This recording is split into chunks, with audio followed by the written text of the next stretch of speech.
Bapa yang baik buat hari yang baru. Terima kasih buat semua yang baik yang Tuhan sediakan hari ini. Haleluya Yesus. Saat ku masuk ke hadirat-Mu, ku tersyukur dan sembah-Mu. Ku persembahkan korban syukurku yang terbaik bagimu. Ku bawa korban syukur ke tempat kudus-Mu Tuhan. Hatiku limpah dengan syukur, sebab Tuhan baik. Oh, sebab Tuhan baik.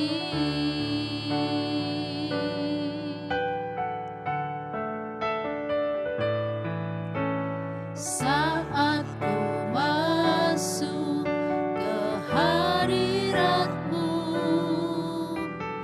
ku tersyukur dan sembah-Mu. Ku persembahkan korban syukurku yang terbaik bagimu. Ku bawa korban syukur ke tempat kudus-Mu Tuhan. Hatiku limpah dengan syukur, sebab Tuhan baik. Oh, sebab Tuhan baik.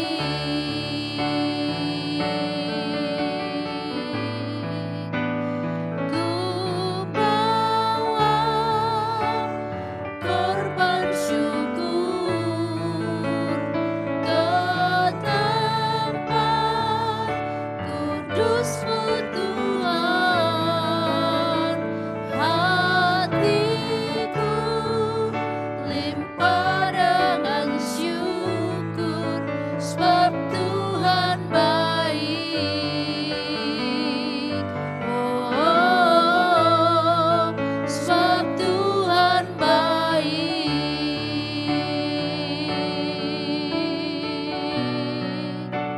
Sebab Tuhan baik selamanya. Tuhan Yesus baik. Haleluya. Haleluya. Haleluya. Tuhan Yesus baik selamanya baik. Terpuji nama-Mu Tuhan. Besar anugerah-Mu, besar setia-Mu, sebab Tuhan Yesus baik. Haleluya. Haleluya. Haleluya. Haleluya. Yesus. Haleluya.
Father which art in heaven, hallowed be thy name.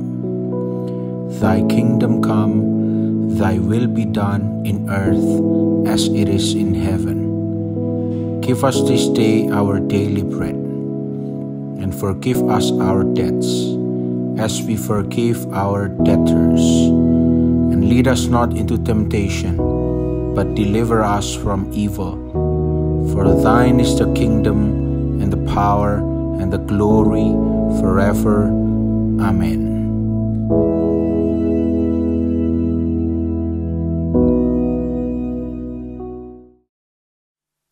Shalom, selamat pagi saudara yang dikasihi Tuhan. Mari kita awali hidup kita dengan merenungkan firman Tuhan, supaya firman Tuhan ini menjadi berkat untuk kita sepanjang hari ini dan dalam seluruh kehidupan kita. Kita bersyukur karena Tuhan masih memberikan kesempatan kepada kita untuk merenungkan firman Tuhan ini. Kita buka kitab Kolose pasal 2 ayat 6 dan 7. Kolose pasal 2 ayat 6 dan 7. Firman Tuhan berkata, "Kamu telah menerima Kristus Yesus, Tuhan kita, karena itu hendaklah hidupmu tetap di dalam Dia. Hendaklah kamu berakar di dalam Dia dan dibangun di atas Dia. Hendaklah kamu bertambah teguh dalam iman yang diajarkan kepadamu. Hendaklah hatimu melimpah dengan syukur." Saudara yang dikasihi Tuhan, firman Tuhan ini Paulus sampaikan kepada jemaat yang ada di Kolose, itu memiliki alasan yang kuat. Saudara yang dikasihi Tuhan, Paulus memiliki alasan yang kuat sehingga firman Tuhan ini disampaikan kepada jemaat di Kolose. Karena jemaat yang ada di Kolose sedang diperhadapkan dengan ajaran-ajaran yang ada di luar Kristus, saudara yang dikasihi Tuhan. Seperti yang dikatakan dalam firman Tuhan, seperti ajaran filsafat-filsafat palsu, ajaran turun-temurun, yang tidak sesuai dengan kebenaran firman Tuhan, dan roh-roh dunia yang dapat menggoncangkan iman mereka, saudara dikasihi Tuhan. Masih banyak lagi yang mau menghancurkan iman mereka, yang mau memisahkan mereka dari Tuhan, yang membuat mereka nantinya tidak lagi percaya kepada Tuhan. Seperti apa yang dikatakan dalam Kolose pasal 2 ayat 8, dikatakan Paulus, "Hati-hatilah supaya jangan ada yang menawan kamu dengan filsafat yang kosong dan palsu menurut ajaran turun-temurun dan roh-roh dunia, tetapi tidak menurut Kristus." Saudara dikasihi Tuhan, Paulus sampaikan di sini hati-hati. Kenapa dia sampaikan itu? Karena tadi dikatakan ada di sekitar mereka yang mau menggoncangkan mereka. Di sekitar mereka mau menjauhkan mereka dari Tuhan. Mau menghancurkan iman percaya mereka kepada Tuhan. Kenapa Paulus nasihati? Kenapa Paulus sampaikan itu? Karena iman jemaat yang ada di Kolose, mereka baru percaya kepada Tuhan. Baru menerima Kristus sebagai Tuhan dan Juru Selamat hidup. Sehingga Paulus harus hadir untuk menasihati jemaat yang sudah menerima Kristus itu. Untuk mereka tetap tinggal di dalam Yesus Kristus. Untuk tetap tinggal di dalam Dia dan tetap percaya kepada Kristus. Saudara dikasihi Tuhan, oleh sebab itu pagi hari ini pun Paulus menasihati kita yang telah menerima Kristus Tuhan dan yang percaya kepada Kristus untuk tetap di dalam Dia. Itu yang Paulus sampaikan kepada kita untuk pagi hari ini. Seperti dia menyampaikan kepada jemaat yang ada di Kolose. Pasal 2 ayat 6 dikatakan, "Kamu telah menerima Kristus Yesus Tuhan. Karena itu hendaklah hidupmu tetap dalam Dia. Hendaklah hidupmu tetap di dalam Kristus Yesus." Saudara yang dikasihi Tuhan, kalau kita berbicara mengenai kata tetap, tentu ini memiliki pengertian tidak berubah, tidak berpindah, tidak bergeser, bahkan tidak goyah, tetap konsisten. Sekalipun dunia menawarkan sesuatu kepada kita, kita harus tetap di dalam Yesus Kristus. Jangan mau diombang-ambingkan oleh keadaan dunia. Sebab dunia ini tidak semakin baik, dunia tidak semakin menentu. Itulah dunia, saudara dikasihi Tuhan. Kita harus bertekun di dalam iman, tetap percaya dan tetap tinggal di dalam Kristus Yesus. Apa yang dikatakan dalam Yohanes pasal 15 ayat 4 dan 7, ayat 4 sampai 7 dikatakan di sana, tinggal di dalam aku dan aku di dalam kamu, sama seperti ranting tidak dapat berbuah dari dirinya sendiri kalau ia tidak tinggal pada pokok anggur. Demikian juga kamu tidak berbuah jikalau kamu tidak tinggal di dalam aku. Akulah pokok anggur dan kamulah ranting-rantingnya. Barang siapa tinggal di dalam aku dan aku di dalam dia, ia berbuah banyak. Sebab di luar aku kamu tidak dapat berbuat apa-apa. Ayat 6. Barang siapa tidak tinggal dalam aku, ia dibuang keluar seperti ranting dan menjadi kering. Kemudian dikumpulkan orang dan dicampakkan ke dalam api lalu dibakar. Ayat 7. Jikalau kamu tinggal dalam aku dan firmanku tinggal dalam kamu, mintalah apa saja yang kamu kehendaki dan kamu akan menerimanya. Saudara dikasihi Tuhan, kalau kita tetap di dalam Tuhan, kalau kita tetap tinggal dalam Tuhan, ada satu ayat di dalam ayat 7 dikatakan, mintalah apa saja yang kamu kehendaki dan kamu akan menerimanya. Saudaraku, kita semua memiliki pergumulan. Kita semua memiliki doa yang kita naikkan kepada Tuhan. Mungkin itu sebuah permintaan. Saudara yang dikasihi Tuhan, tapi ketika kita sesuai dengan kebenaran firman Tuhan, ketika kita tinggal dalam Yesus Kristus, ketika kita berada dalam Tuhan Yesus Kristus, dikatakan dalam firman Tuhan, minta apa saja yang kamu kehendaki dan kamu akan menerimanya. Kalau itu sesuai dengan kebenaran firman Tuhan. Saudara dikasihi Tuhan, tapi ketika itu tidak sesuai dengan kebenaran firman Tuhan, tentu kita tidak akan pernah mendapatkan apa yang kita perlukan. Saudara dikasihi Tuhan, oleh sebab itu pagi hari ini, biarlah hidup kita ini tetap dalam Tuhan. Biarlah hidup kita itu, perjalanan hidup kita sesuai dengan firman Allah. Ketika itu yang terjadi, itu yang kita lakukan, niscaya Tuhan akan memberkati kita. Dikatakan kita akan berbuah banyak. Saudara dikasihi Tuhan, tentu buahnya itu sangat luas, buahnya itu sangat banyak. Ada banyak buah yang Tuhan sediakan bagi kita. Saudara dikasihi Tuhan, oleh sebab itu mari pagi hari ini, saudara dikasihi Tuhan, tinggallah di dalam Tuhan. Ketika kita tinggal dalam Tuhan, Dia pun akan tinggal dalam kita. Ketika tinggal bersama-sama, kita akan menikmati buah yang luar biasa yang Tuhan sediakan bagi kita semua. Saudara dikasihi Tuhan. Dan yang kedua dikatakan, hendaklah kamu berakar di dalam Dia. Dalam Kolose pasal 2 ayat 7 dikatakan sana, hendaklah kamu berakar di dalam Dia. Saudaraku, juga Paulus menyampaikan sebuah contoh kepada kita semua, kepada jemaat yang di Kolose, kepada semua orang yang percaya kepada Tuhan. Kita itu harus seperti pohon yang memiliki akar yang kuat untuk menghadapi semua yang mau memisahkan kita dari Tuhan, yang mau melepaskan kita dari Tuhan. Tentu seketika kita beriman kepada Tuhan, tentu kita harus berakar di dalam Tuhan. Karena akar yang kuat, pohon itu akan tumbuh kuat. Sekalipun ada angin badai yang mau menggoncangkan pohon itu, dia pasti kuat. Saudara dikasihi Tuhan. Itu sebabnya Paulus mengatakan, kamu telah menerima Kristus Tuhan kita. Hendaklah kamu berakar dalam Dia. Hendaklah kita berakar. Hendaklah kita tanamkan akar kita di dalam Yesus Kristus.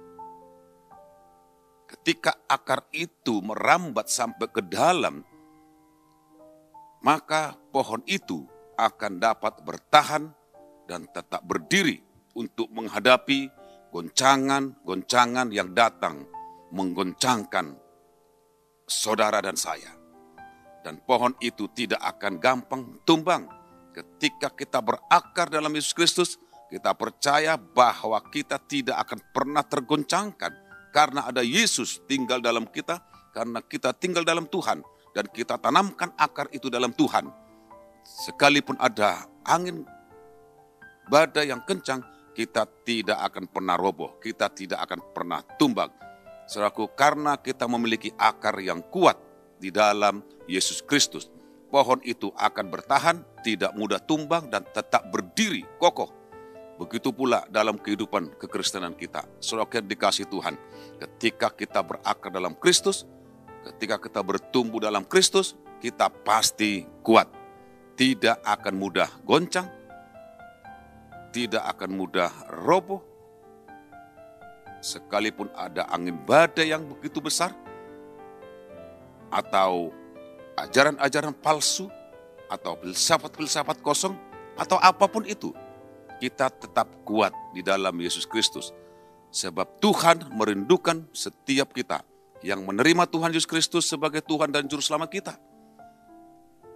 Berakar semakin kuat, bertumbuh semakin dewasa dalam pengikutan kita kepada Dia, agar hidup kita tidak mudah goyah, tidak mudah roboh. Kita harus menjadi kuat, sekalipun kita di tengah-tengah situasi, apapun yang kita hadapi, termasuk filsafat-filsafat yang kosong, filsafat-filsafat palsu, atau ajaran-ajaran turun-temurun yang tidak sesuai dengan firman Tuhan, yang mau menggoncangkan iman kita, yang mau menghancurkan kepercayaan kita kepada Tuhan, yang mau memisahkan kita dari Tuhan. Mari saudaraku yang dikasih Tuhan, sebagai anak-anak Tuhan yang sudah percaya kepada Tuhan, kita tanamkan akar kita di dalam Yesus Kristus, supaya kita kuat menghadapi apapun yang kita hadapi ke depannya. Dan kita pasti berbuah, kita pasti berhasil.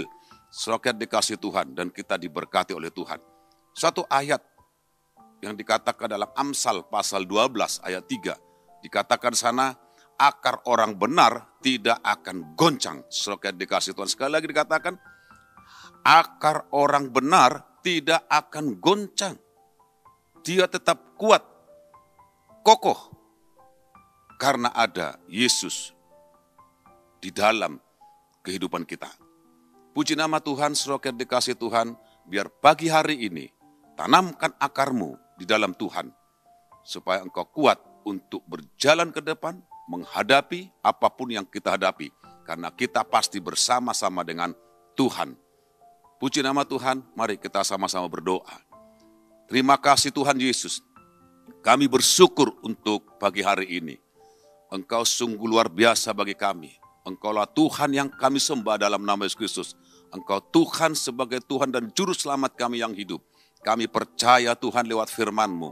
Tuhan Yesus, Engkau akan memberikan kekuatan kepada kami. Engkau akan memberikan segala yang terbaik bagi kami. Ketika kami tinggal di dalam Tuhan, kami berakar dalam Tuhan, dan kami percaya kami akan menikmati berkat-berkat yang luar biasa. Buah yang sangat manis, buah yang luar biasa itu Tuhan akan berikan kepada kami semua. Terima kasih Tuhan Yesus, kami bersyukur pagi hari ini. Oleh sebab itu Tuhan, biar Tuhanlah yang memberkati kami dan melindungi kami. Perjalanan kami sepanjang hari ini, kami serahkan ke dalam satu nama, yaitu Tuhan Yesus Kristus. Terima kasih Bapa, diberkati kami semua. Di dalam nama Yesus Kristus, haleluya, amin. Tuhan memberkati.